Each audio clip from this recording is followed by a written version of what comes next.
क्या प्रेडिक्शन हो सकती हैं, क्या जर्नी हो सकती है इंडिया की इस वर्ल्ड इवेंट में जो आने वाला है? सितंबर से शुरू है, इंडियन पिचेस पे होगा इस बार का वर्ल्ड कप।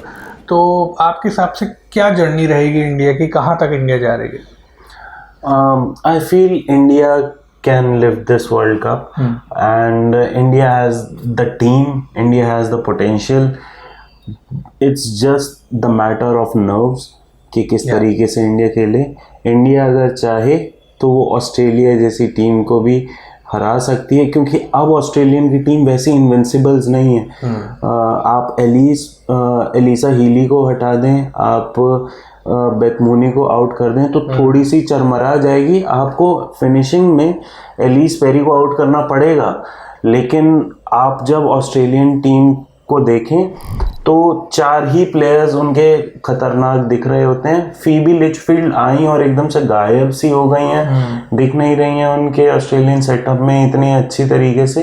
लेकिन Annabel Sutherland, Alyssa Healy, Beth Mooney और एलिस पेरी, ये 4 विकेट्स और इन 4 प्लेयर्स के ऊपर अगर इंडिया चढ़ के खेले तो हो सकता है कि इंडिया ऑस्ट्रेलिया को बहुत बुरी तरीके से हरा पाए इस वर्ल्ड कप में और इस वर्ल्ड कप के फाइनल में, जो कि हमें लग रहा है कि इस वर्ल्ड कप के फाइनल में और इंडिया और ऑस्ट्रेलिया होने वाला है।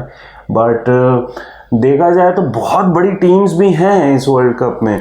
साउथ अफ्रीका एक अच्छे फॉर्म में, जहां पे लॉरा वुल्फार्ट और अलग अलग प्लेयर क्लोई टायरन खेल रही हैं साथ ही में। वहाँ पे श्रीलंका में भी चामरी अट्टापट्टू खेल रही हैं। दूसरी साइड पे आप न्यूजीलैंड की टीम तो T20 चैंपियंस है, वर्ल्ड चैंपियंस है, तो वो अलग फॉर्म में आएंगे। और अगर बात की जाए तो पाकिस्तान के बारे में इतना बात होनी नहीं चाहिए, लेकिन वो भी टीम फॉर्म में है, जिसको हम बाहर जाके खेलेंगे श्रीलंका में, तो वो भी एक चैप्टर आएगा। तो इतनी सारी चीज़ें हैं, तो उसमें India I feel will be on their home turf, Sri Lanka will be on their home turf. तो 3 टीम्स तो पक्का सेमीफाइनल्स खेल रही होंगी, और उसमें मैं श्रीलंका को भी ऐड करूँगा, इंडिया को और ऑस्ट्रेलिया को। England, New Zealand, south Africa and West Indies will be fighting for the fourth spot in the semifinals. हाँ बिल्कुल, काफ़ी सही प्रेडिक्शन है आपका, काफ़ी क्लोज है।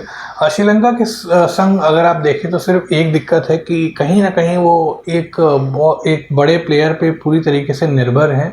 हर्षिता करके उनकी एक और प्लेयर हैं जो अच्छी परफॉर्मर हैं, पिछले कुछ मैचेस में बहुत अच्छा परफॉर्म किया है।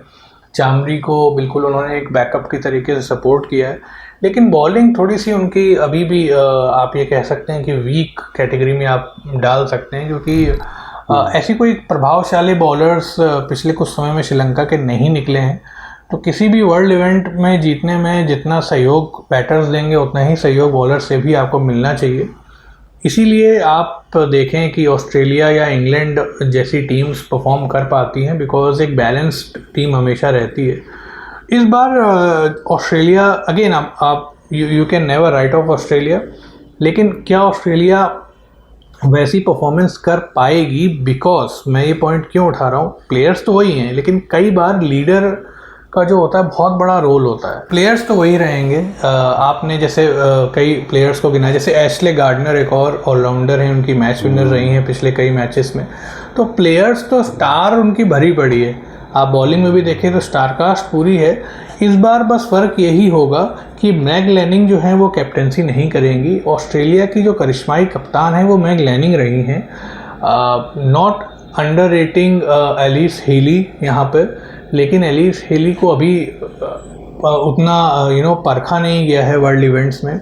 अब शायद ये एक पहला बहुत बड़ा इवेंट होगा। इससे पहले T20 वर्ल्ड कप था, बट वो शायद बीच में चोटिल भी हो गई थी, तो इसलिए ये शायद एक ऐसा इवेंट होगा जिसमें एलिस हीली की कप्तानी आपको पूरी तरीके से देखने को मिलेगी।